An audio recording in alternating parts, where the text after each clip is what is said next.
दो खास मेहमान हैं, उनके साथ यही सवाल उनके सामने रखूंगा जो मैंने आज देश की आवाम के सामने रखा है।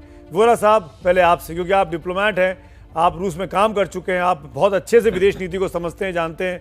आज का दिन क्या भारत के एस्टेब्लिशमेंट के लिए, हमारी सरकार के लिए कठिन दिन होगा कि क्या करना चाहिए यूएनजीए में?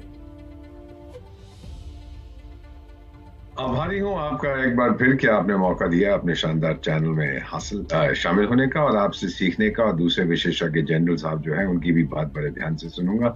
मैं इस समय भारत में नहीं हूं, मैं न्यूयॉर्क में हूं, अपनी चिकित्सा के लिए आया हूं। और मेरे पीछे से जो आप वर्चुअल बैकग्राउंड देख रहे हैं वो यूनाइटेड नेशंस प्लाजा से दूसरी नदी के दूसरी तरफ है।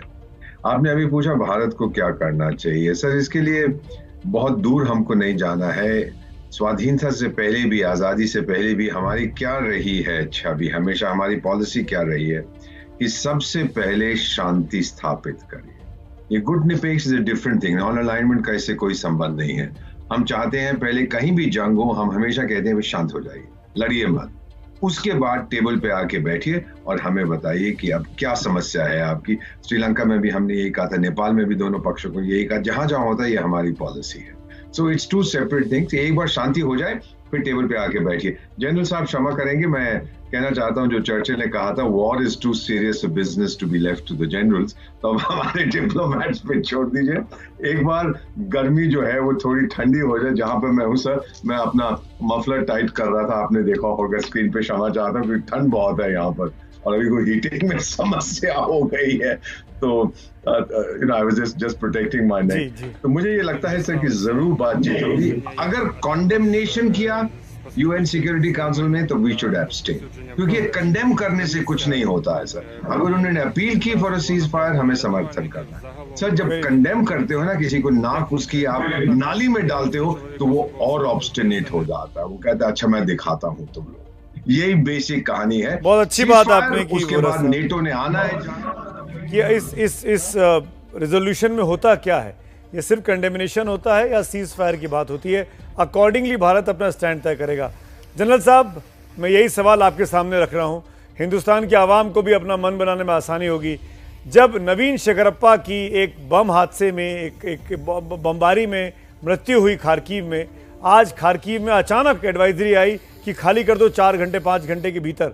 लड़कों को कहा गया, बच्चों को कहा गया कि पैदल चल दो 11 किलोमीटर 15 किलोमीटर, लेकिन निकल जाओ उस इलाके से। इन परिस्थितियों में क्या करेगा भारत आज यूएनजीए में जब वोटिंग के लिए रिजोल्यूशन आएगा? आपको क्या लगता है? सुमित जी, फर्स्टली बहुत शुक्रिया आप मुझे इनवाइट करने के लिए अपने चैनल के ऊपर, और साथ में मेरे को बहुत ही अच्छा लगा कि वोरा साहब साथ में आज जुड़े हुए हैं इस बातचीत के अंदर। आई थिंक सबसे पहले जो उन्होंने कहा है, आई थिंक 2 चीज़ें जो इंडिया का स्टैंड हर चीज़ पे रहा है, peace is the first answer, कि मतलब सबसे पहले शांति हो, लड़ाई को बंद किया जाए और उसके बाद फिर बातचीत की जाए। एंड आई थिंक जो उन्होंने कहा कि इट इज़ वेरी इंपॉर्टेंट कि let not the war be left to the generals to manage. जो टैक्टिकल बैटलफील्ड की बात है वो उनकी बात सही है, बट जो पॉलिटिको डिप्लोमेटिक इनिशिएटिव्स हैं उसके अंदर बहुत ज़रूरी है कि करेक्ट तरह से अब हिंदुस्तान अपना स्थान बनाए। और कंडमनेशन से और किसी को कंडेम करने से आपको कुछ नहीं मिलेगा।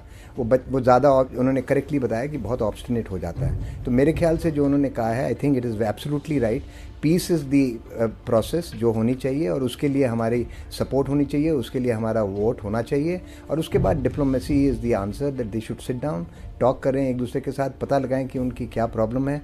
जो कारण है इस लड़ाई का वो तो हम पिछले 5-6 दिन से हम सभी देख रहे हैं, सबको पता है कि गलती किसकी है। और अगर जैसे आपने अपने पोल के साथ बताया, लगता है कि जो बाइडन को ही ज़्यादा सब लोग कह रहे हैं जिम्मेवार बिठा रहे हैं, बिकॉज जिस प्रकार की रणनीति उन्होंने अप्लाई की है रशिया के अगेंस्ट पिछले कई सालों से, ट्रंप के टाइम से और अब बाइडन के टाइम में, एक तरह से अनफेयर रही है। बिकॉज उसकी सिक्योरिटी इंटरेस्ट को उनको ख्याल रखना चाहिए।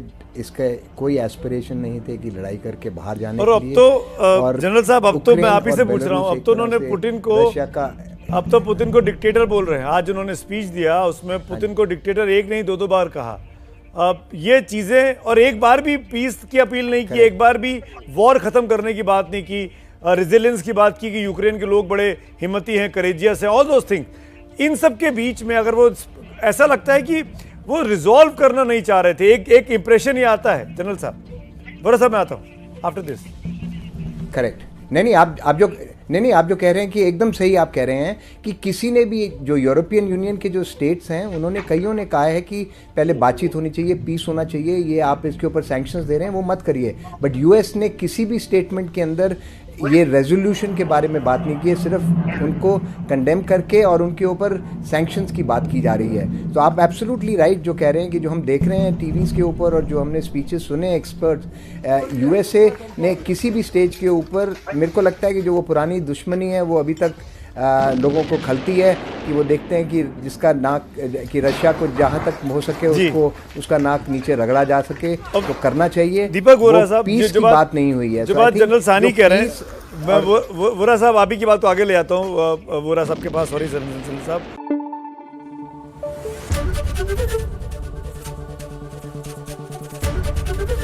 एबीपी न्यूज आपको रखे आगे।